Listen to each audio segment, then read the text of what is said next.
Buhay driver ulit.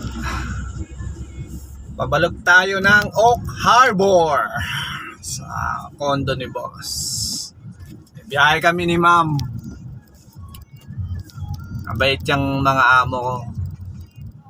The best.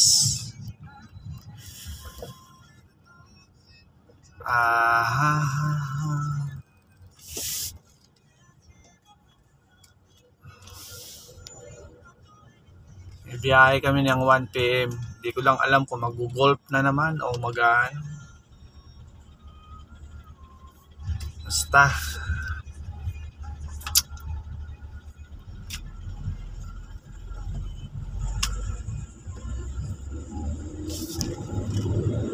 Balik pagdadrive ulit.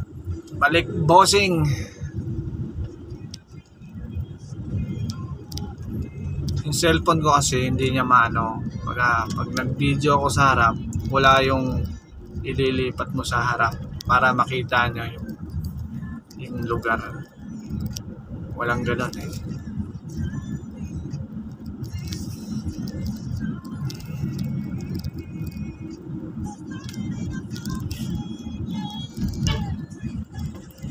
Ang gusto ni boss, chill driving lang, hindi yung nagmamadali.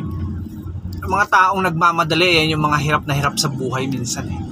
Yung mga yung mga parang mamadali ka sa lahat ng ano, parang mabilis ang mga bagay-bagay sa'yo. Kasi nga kapos ka sa buhay eh.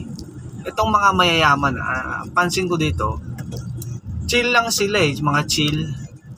Kasi meron sila, hindi sila nagmamadali. Kasi kontento na sila at masaya sila. At kumpleto naman sila. May pera sila, may trabaho. Hindi katulad nating mga mga squawky. Parang nagmamadali lagi. Lalo na tong mga nagmumotor. Parang parang may pinagmamadalian. Kaya dito ako natututuloy ngayon ng mag-chill driving. Chill lang. Wala lang. Chill.